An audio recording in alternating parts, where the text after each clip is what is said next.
Picture this. You wake up to the grinding roar of concrete mixers destroying a creek that's flowed behind your home since before the Civil War. The smell of diesel exhaust mixing with crushed limestone fills your nostrils as you watch $80,000 of your homeowner fees get poured into what used to be a crystal clear mountain stream. It's for flood control. HOA President Brenda Hartwell smugly announces from her white Tesla. What this real estate agent didn't know, I'm a retired Army Corps hydrologist, and she just created a ticking time bomb. Fast forward 6 months. Brenda's $1 million home sits in 2 feet of swamp water, foundation cracking, while my shabby property stays bone dry. The FBI is knocking on her door, and that concrete channel she was so proud of, it's about to cost her everything. And what would you do if your HOA stole your money to destroy your peace? That morning, Eleanor Whitmore didn't just wake up to construction noise, she woke up to the end of something ancient. The creek behind her modest stone cottage in the Whispering Pines community had been there for centuries, a quiet ribbon of life winding through the Appalachian foothills.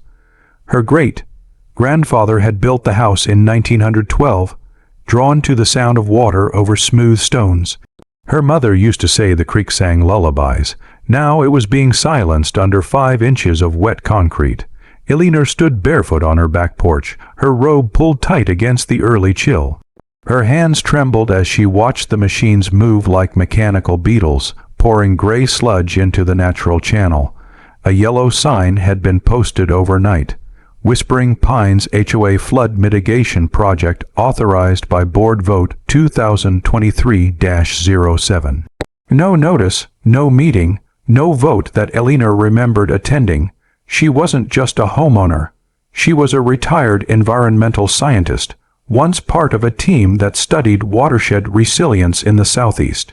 And she knew with a cold, sinking certainty that what they were doing wasn't flood control.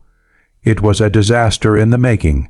Brenda Hartwell arrived in her Tesla, designer sunglasses hiding her eyes, a Bluetooth earpiece already chirping with updates.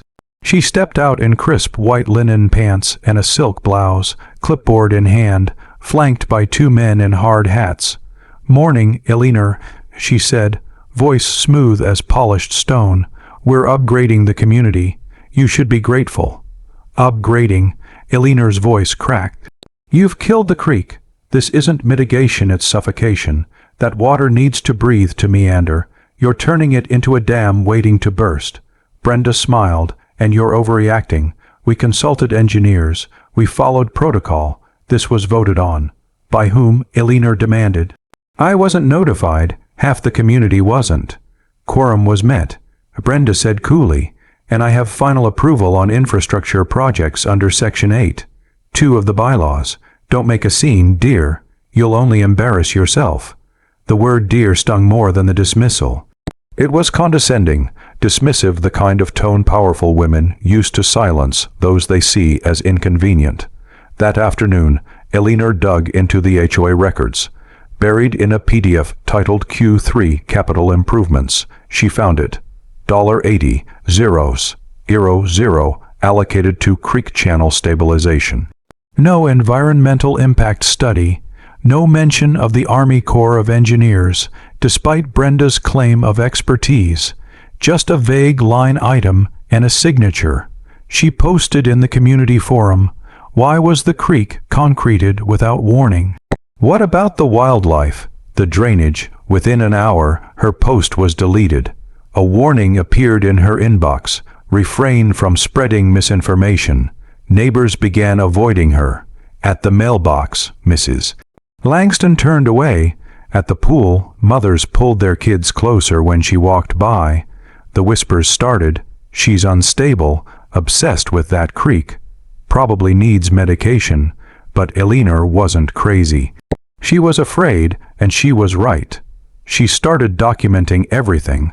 Photos of the dry creek bed, video of raccoons and herons fleeing, soil samples showing increased compaction.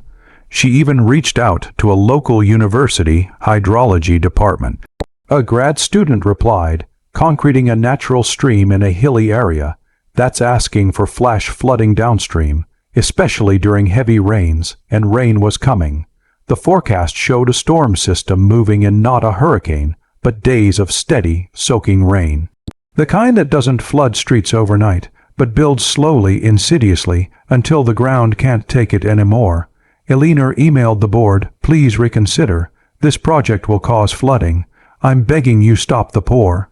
No reply. The next morning, the concrete was cured, a gray scar cut through the green, the creek was gone, and then the sky opened. For 3 days it rained, not violently, but constantly, and as the water fell, it had nowhere to go. The soil, already compacted by machinery, couldn't absorb it.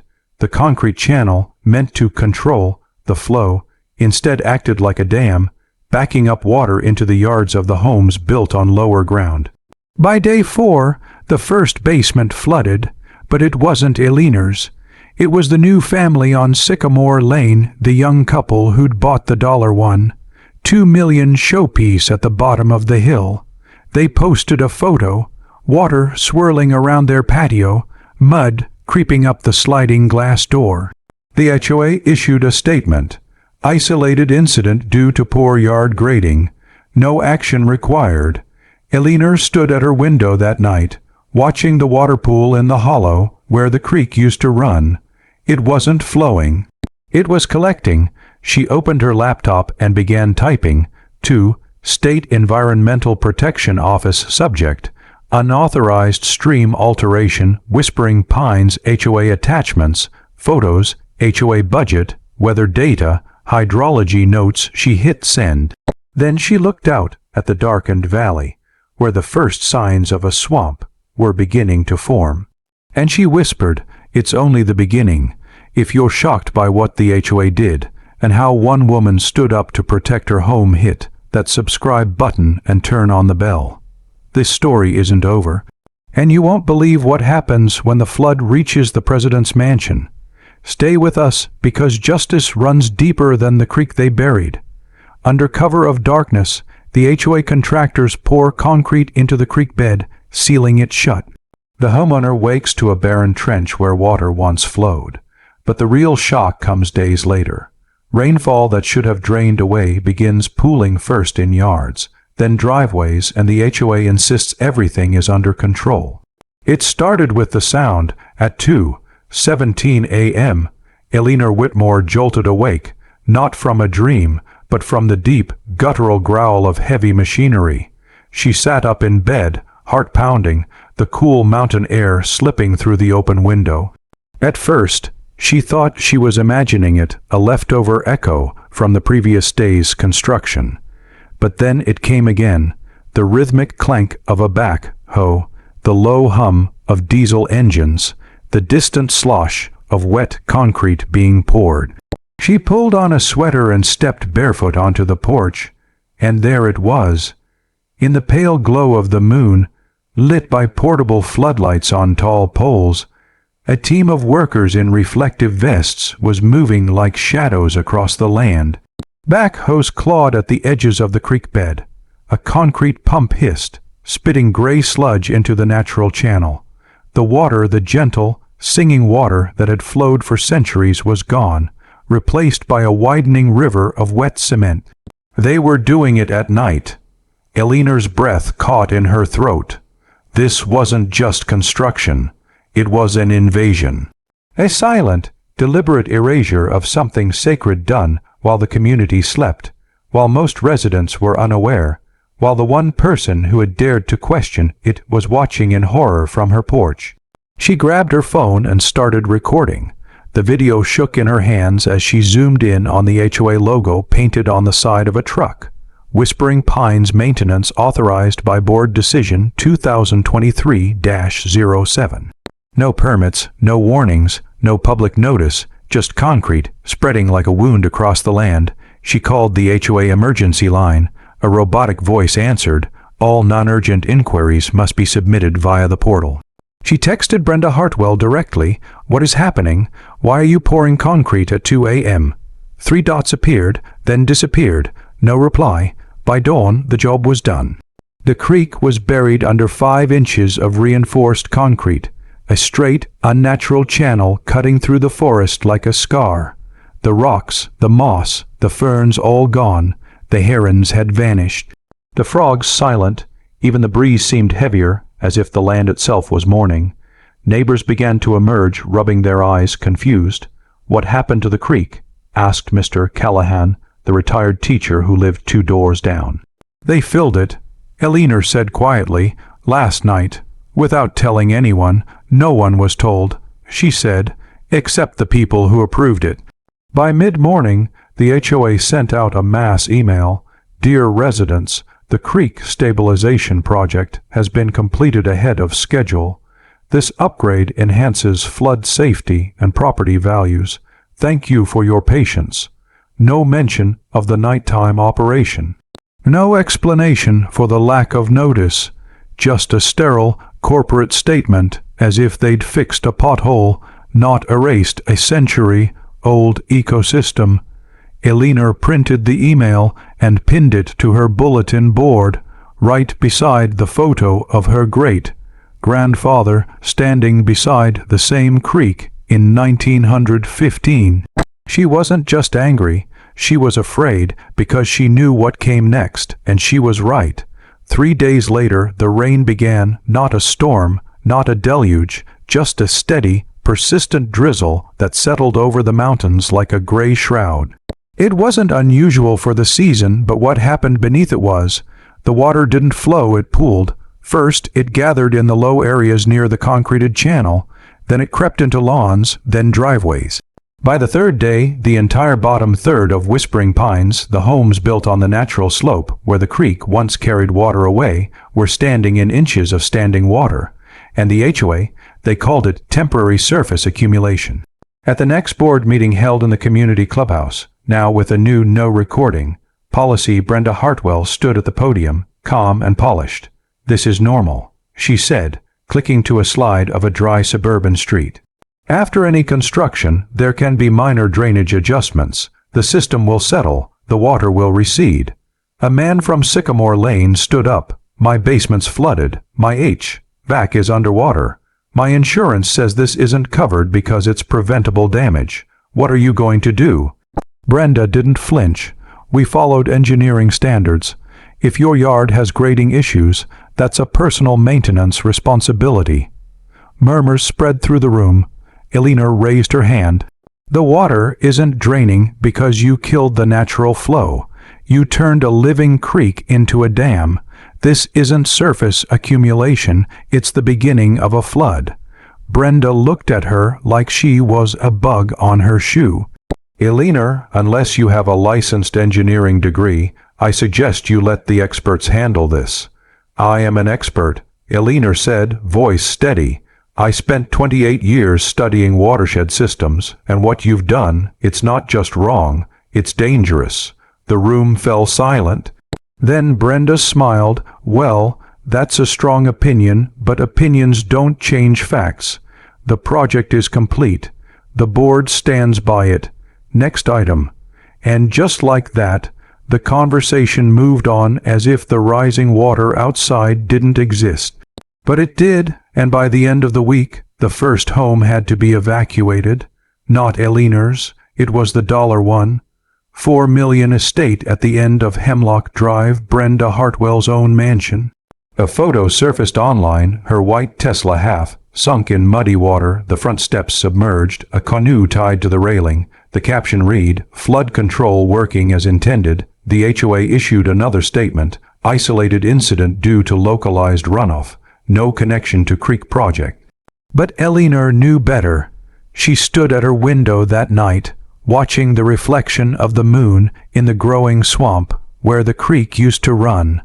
The water wasn't receding. It was spreading. And somewhere in the darkness, a crack formed in the foundation of a very expensive home. When a young family's home fills with muddy water, the HOA denies responsibility, claiming the homeowner must have had plumbing issues. But surveillance footage shows water bubbling up from the sealed creek's path. As more residents report damage, the board tightens security and silences dissent with fines and legal threats. It began with a scream. Not from fear at first, but from disbelief.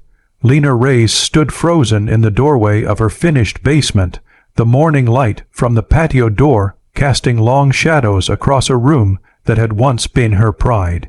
The play area for her two toddlers, the home theater where they'd watched Encanto on opening night, the wine rack she'd spent months curating, all of it submerged under 6 inches of thick, tea-colored water, swirling with leaves, dirt, and something that looked like algae. "It can't be," she whispered, stepping back. "We didn't leave a faucet on. The sump pump was working last night." Her husband, Mark, rushed down the stairs, phone in hand. He knelt, touched the water, then pulled his hand back. "This isn't from inside the house," he said, voice tight. "It's coming up from the floor.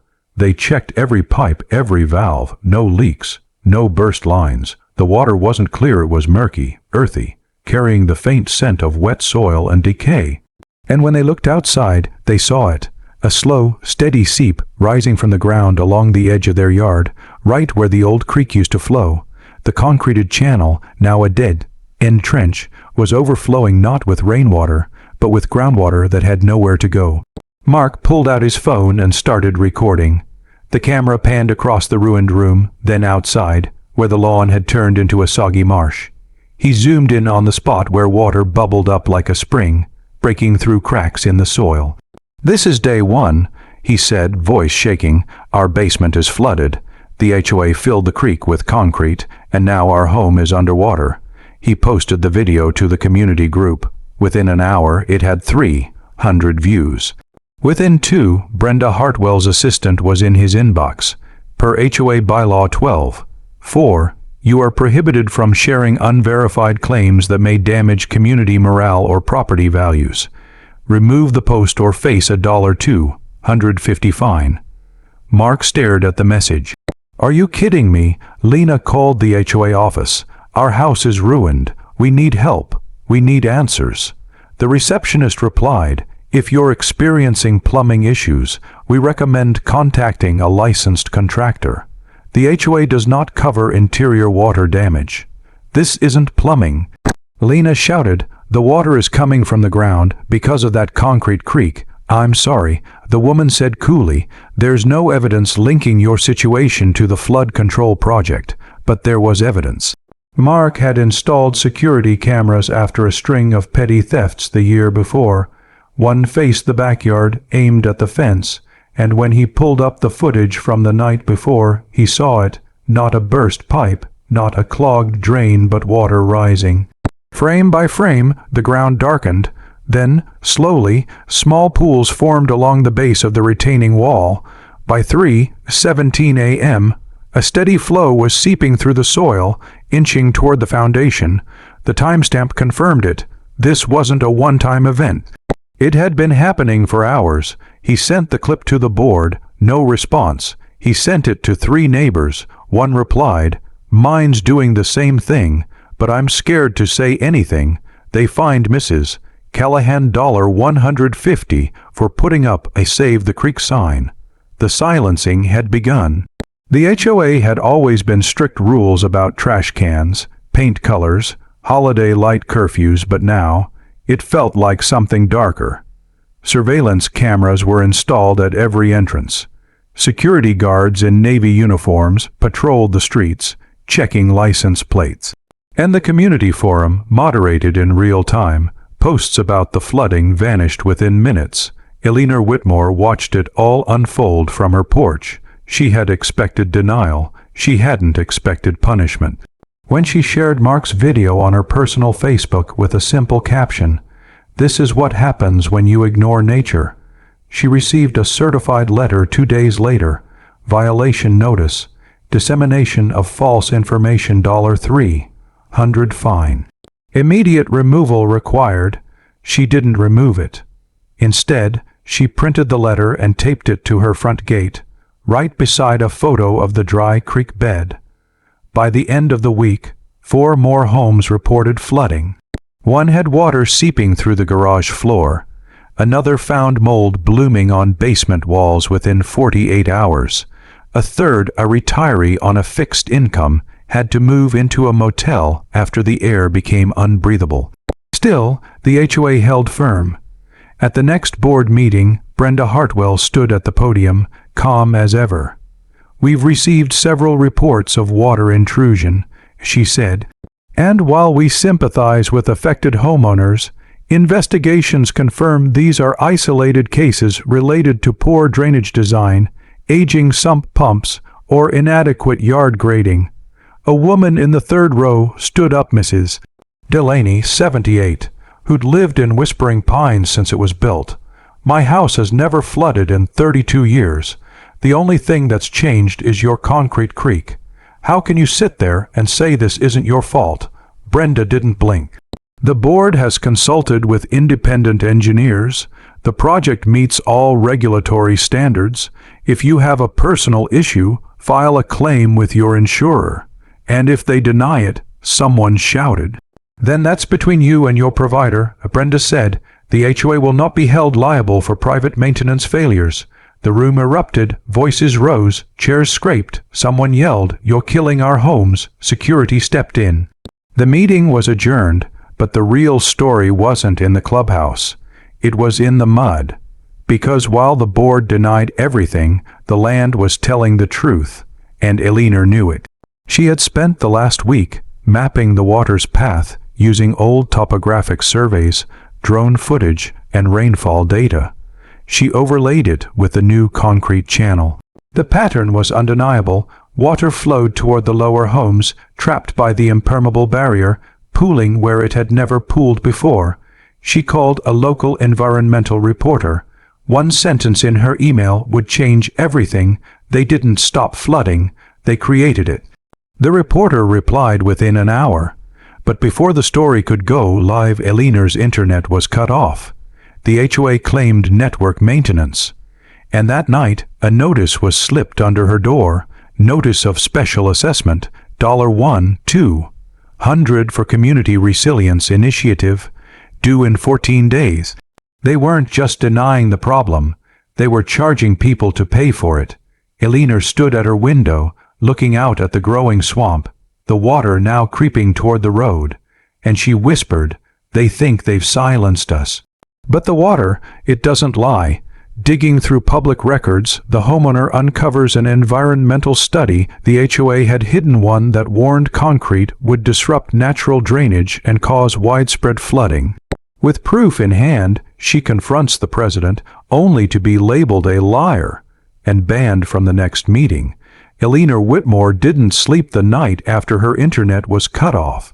She sat at her kitchen table, lit by the dim glow of a battery-powered lantern, surrounded by stacks of printed maps, rainfall charts, and notes scribbled on yellow legal pads. The silence of her home felt heavier than usual, not just because of the missing hum of the router, but because she knew what it meant. The HOA hadn't just silenced her post. They were sending a message, "Stop digging." But Elinor wasn't the kind of woman to be scared into silence. Her father had taught her that truth doesn't need permission. He was a geologist who spent his life reading the stories written in rock and soil. "The land remembers everything," he used to say, even when people tried to forget. And so, at dawn, she did what any scientist would do. She went to the source. Not the creek, it was gone. Not the HOA office, it was a fortress of polished lies. No, she went to the county planning department, a low brick building tucked behind the courthouse, where dusty records lived in filing cabinets older than the Whispering Pines community itself. She requested all documents related to Whispering Pines HOA infrastructure projects 2022 to present. The clerk, a woman with silver hair and tired eyes, raised an eyebrow. "You're the third person this week." Elinor's pulse jumped. Really? Some reporter? A guy from the Mountain Chronicle? He left in a hurry. That was the first crack in the wall. For 2 hours, Elinor combed through binders labeled drainage plans, erosion control, stormwater management. Most were stamped approved with signatures she didn't recognize.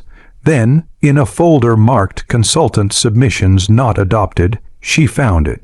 A 47-page environmental impact assessment, dated March 12, 2023, 3 months before the concrete was poured.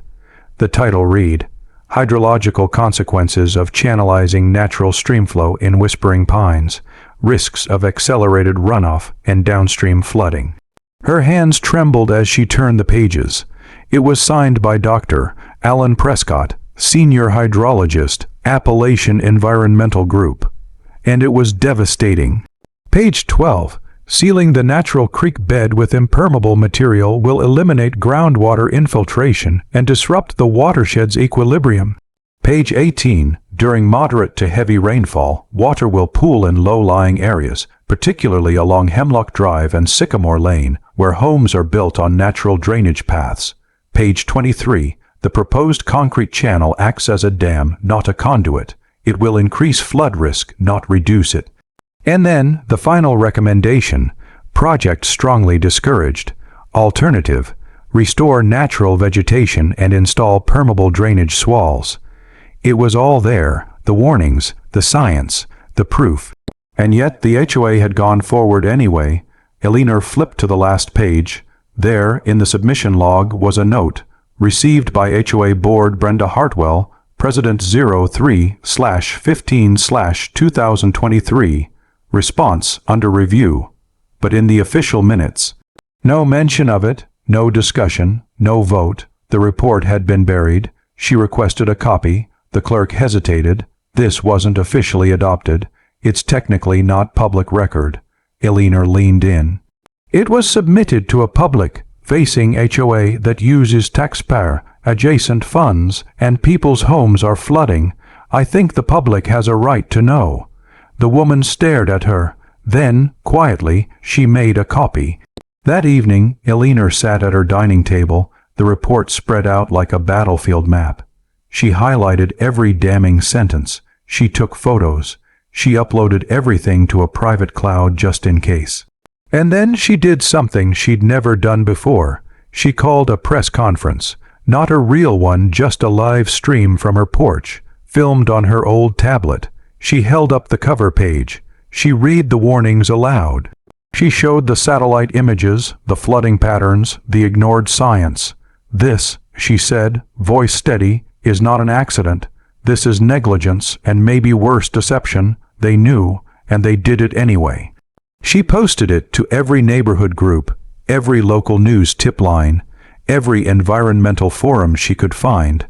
By morning, the video had 12,000 views, and by noon, Brenda Hartwell called an emergency board meeting. Elinor arrived in a simple blue dress, the report in a folder under her arm. The room was packed more people than she'd seen in years, faces she hadn't seen since the creek still flowed. Mark and Lena Reyes sat in the front row. Mrs. Delaney, wrapped in a shawl, gave her a small nod. Brenda stood at the podium, jaw tight. Before we begin, she said, I'd like to address a recent, disturbing post circulating online. False claims have been made about the HOA integrity, our decision-making, and even our legal compliance. These allegations are not only baseless, they are defamatory. All eyes turned to Elinor. I'm here, Elinor said, standing, not to attack anyone. I'm here to show you a document, one that was given to this board months ago, one that warned this would happen. She opened the folder. Brenda cut her off. You are not recognized to speak. I have evidence that the HOA ignored a professional environmental study that predicted exactly this flooding. That report, Brenda said coldly, was incomplete, preliminary. It was never approved for consideration. It was submitted, Elinor said. You signed for it, and I chose not to act on it. Brenda snapped. As president, I have that authority, and I stand by my decision. A man in the back shouted, Then why didn't you tell us about it? Brenda didn't flinch. Because it would have caused unnecessary panic. We followed proper engineering channels. This project was vetted. By whom? Another voice called. The contractors we hired. And did they warn you about flooding? Mark Reyes stood up. That's not relevant, Brenda said. The project is complete. The board stands by it. Next item. Elinor stepped forward, then let the members vote, right now. Should the HOA release all environmental reports from the past year? Silence. Brenda looked around. That motion is not on the agenda. Security, please escort MS Whitmore out. 2 guards moved toward her, but no one stepped aside. The crowd didn't part. Instead, someone shouted, "We want the report." Then another, "Show us the truth." Brenda's face went pale. And in that moment, Elinor knew the tide had turned. But the next day, a letter arrived at her door. Notice of meeting ban. Per bylaw 9.3, you are hereby prohibited from attending the next 3 HOA board meetings due to disruptive conduct. They hadn't silenced her, but they were trying, and outside the water kept rising. A week of relentless storms turns the neighborhood into a ghostly swamp. Luxury homes sink into muck, docks appear on streets, and residents evacuate by kayak. The HOA president is seen fleeing in a golf cart, while the Crazy Creek lady stays behind, helping neighbors from a canoe. It started with a whisper in the weather report. A slow-moving low-pressure system will stall over the Appalachians, bringing prolonged rainfall to the region over the next 5 to 7 days. To most, it sounded routine, spring rains, nothing unusual. But Elinor Whitmore felt the words like a cold hand on her spine. She stood at her kitchen window, staring at the gray sky pressing down on the hills. The ground was already saturated from weeks of scattered showers. The concreted creek, now little more than a cracked, gray scar, was overflowing at the edges. Puddles had become ponds. Lawns had turned to marshes, and the air, thick with the smell of wet earth and something else decay. She checked her rain gauge, 3 inches in 48 hours, and the forecast promised 10 more. This wasn't just rain, this was a reckoning. By day 2, the water began to rise in earnest. It didn't rush, it didn't roar. It crept silent, patient, inevitable, first into the lower yards, then across sidewalks, then into garages. The sealed creek meant to control flooding had become a dam, trapping water in the natural basin where Whispering Pines was built. With no outlet, nowhere to drain, the entire valley began to fill like a bathtub with no drain. By day 4, the roads were impassable.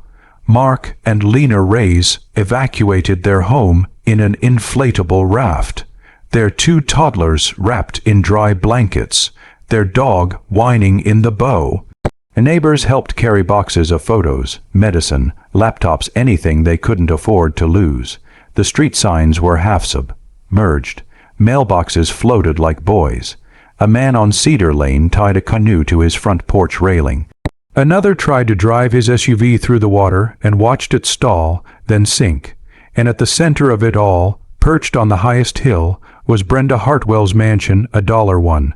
$4 million modern farmhouse with floor-to-ceiling windows, a rooftop deck, and a private infinity pool. It was the last home to flood, and when it did so in slow motion.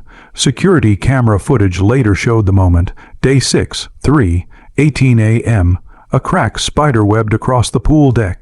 Then, with a groan of shifting concrete, one corner of the structure sank, not collapsed, but settled, like a chair sinking into mud. The pool, still full, tilted, spilling water into the already flooded yard.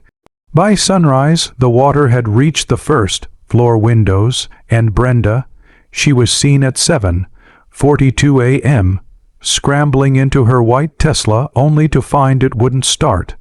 The engine was submerged, the battery dead. She switched to a golf cart.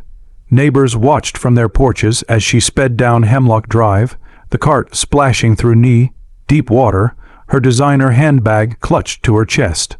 She didn't stop to help, didn't check on anyone, just drove straight to the security gate and vanished. No goodbye, no apology, just escape, but someone stayed.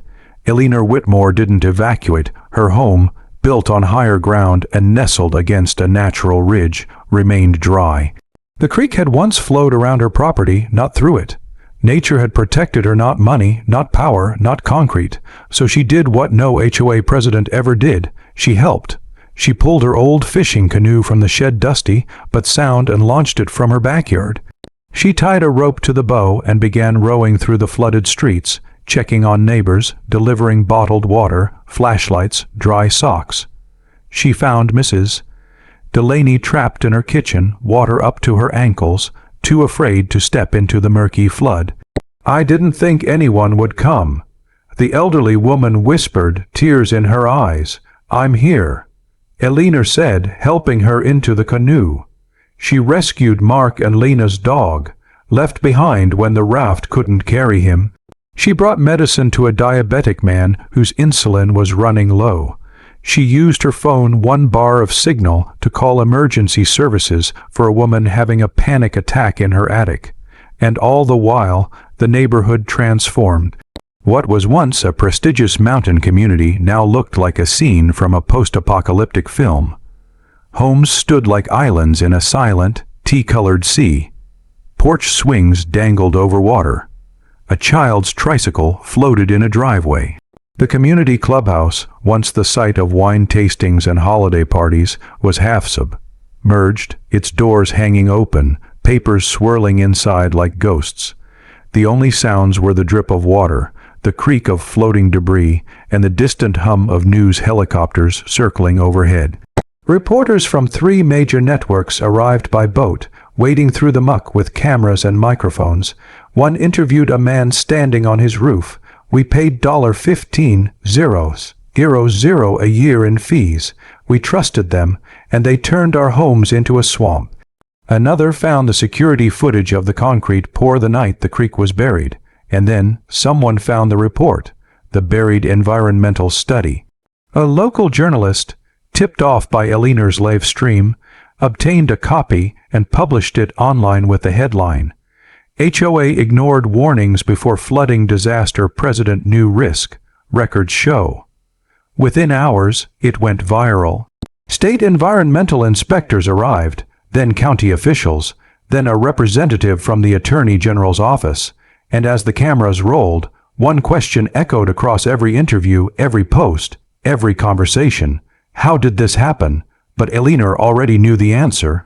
It happened because no one listened. It happened because pride overruled science. It happened because a woman in a Tesla thought she could control nature, and instead, nature reminded her who was really in charge. By the end of the week, the rain stopped. The water didn't recede, it just stayed, and as Eleanor rowed back to her dry porch, the canoe heavy with rescued belongings, she looked out over the drowned neighborhood. No triumph, no gloating, just sorrow and resolve, because this wasn't over. Not even close. One of the HOA directors comes forward, revealing the president overruled engineers and rushed the project to speed up construction of a new amenity, a pool that now sits half submerged. Text messages and meeting minutes confirmed the cover-up, sparking outrage and a petition for emergency intervention. It began with an email, not from a reporter, not from a lawyer, not even from a neighbor. It came from Daniel Reeves, vice president of the Whispering Pines HOA board, a quiet man in his late 50s who wore cardigans and rarely spoke at meetings. He was the kind of person who took notes, nodded politely, and vanished into the background.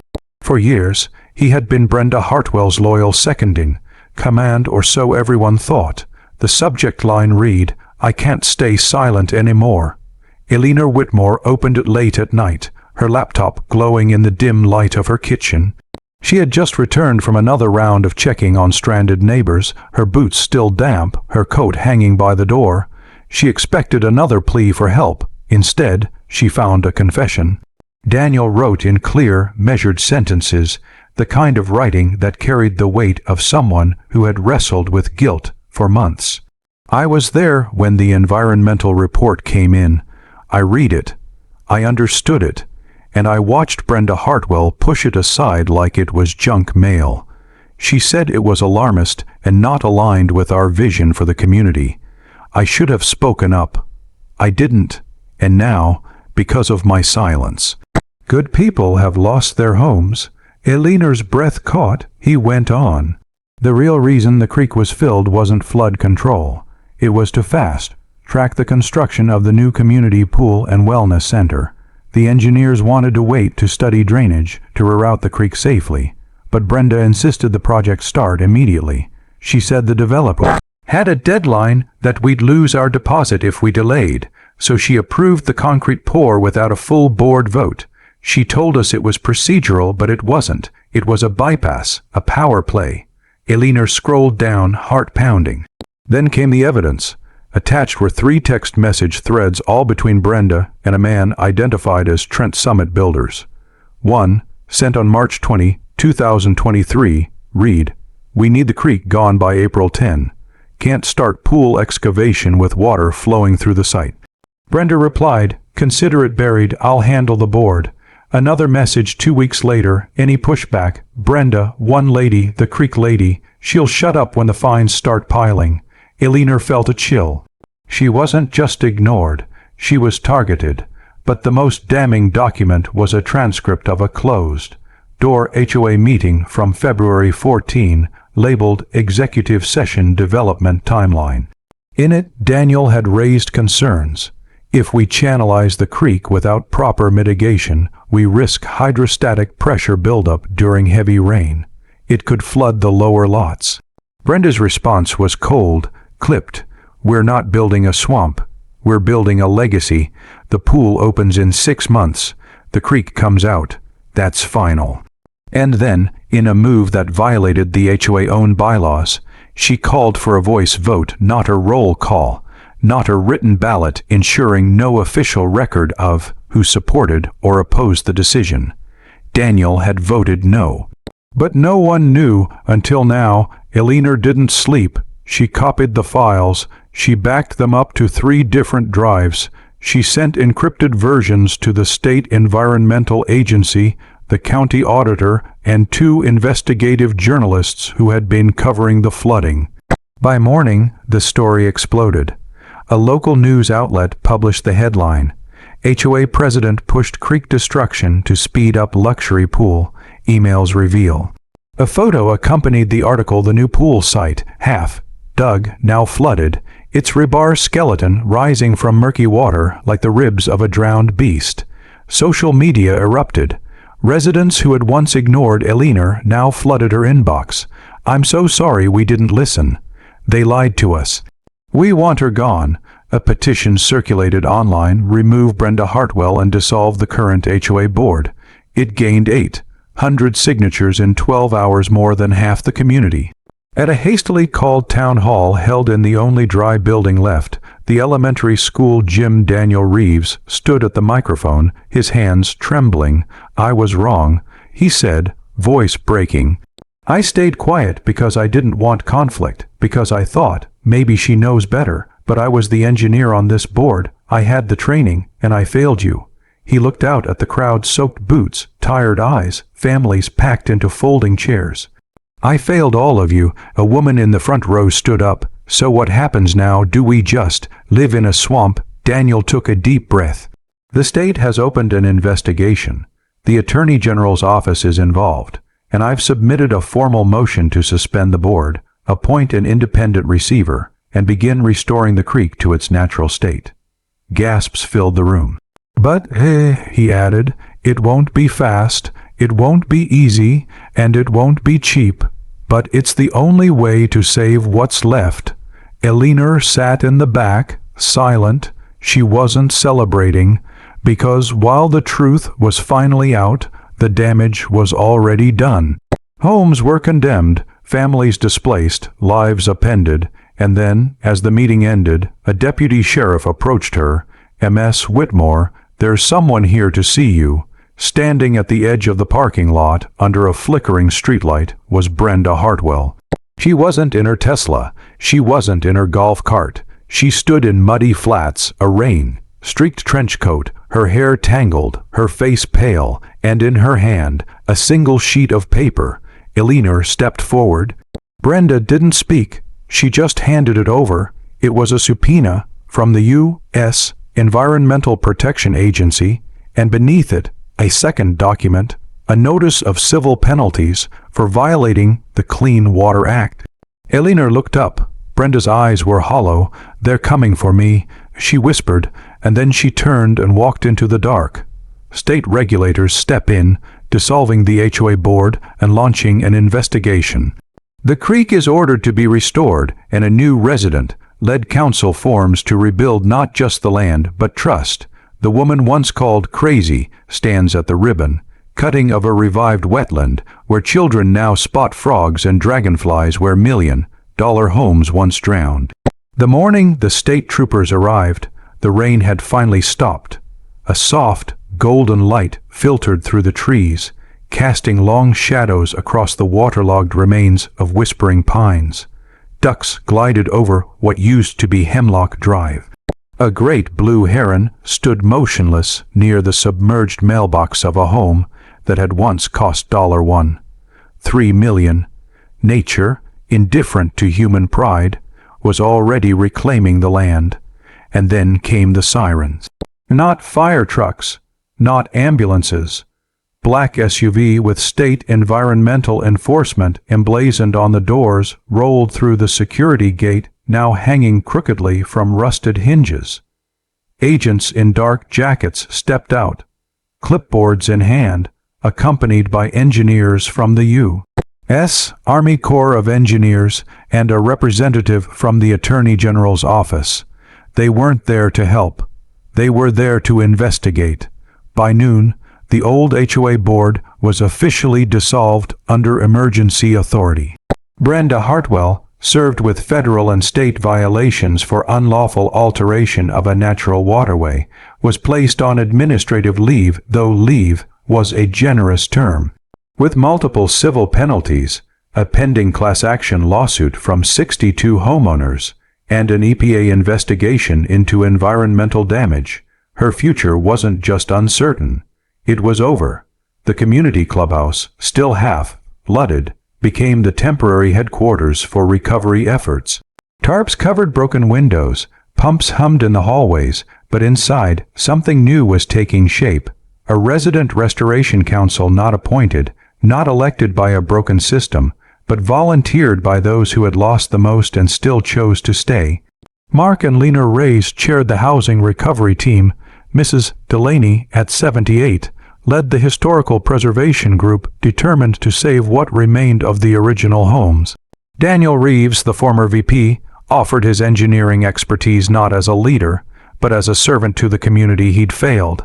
And Eleanor Whitmore, she was asked to speak, not to demand revenge, not to gloat, but to guide, because while the state had the authority and the engineers had the plans, only she had the vision, the memory of what the land once was, and what it could be again. The order came down in mid-summer: demolish the concrete channel, restore the natural creek flow, re-establish native vegetation, monitor for 5 years. The excavation began in August. Hose the same machines that had buried the creek now returned to free it. One by one, they broke apart the gray slab, lifting chunks of concrete like tombstones from a forgotten grave.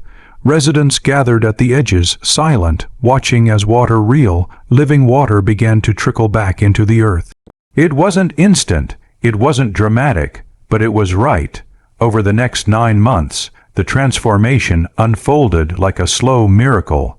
Permeable pathways replaced paved cul-de-sacs. Rain gardens were planted in former front yards. The failed pool site was converted into a community wetland sanctuary, complete with boardwalks, benches, and educational signs about watershed health. And the creek, it returned. Not as a roaring river, but as a gentle, singing thread of life, winding through the valley just as it had for centuries.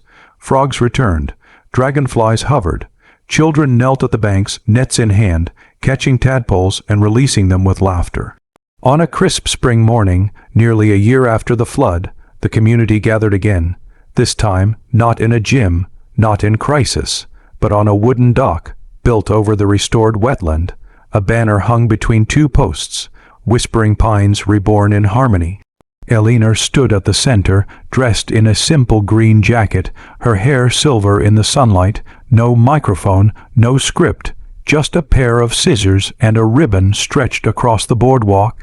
She looked out at the crowd neighbors who had once turned away. who had called her names, who had ignored her warnings. And now they stood shoulder to shoulder, eyes glistening. This wasn't about winning, she said, her voice soft but clear.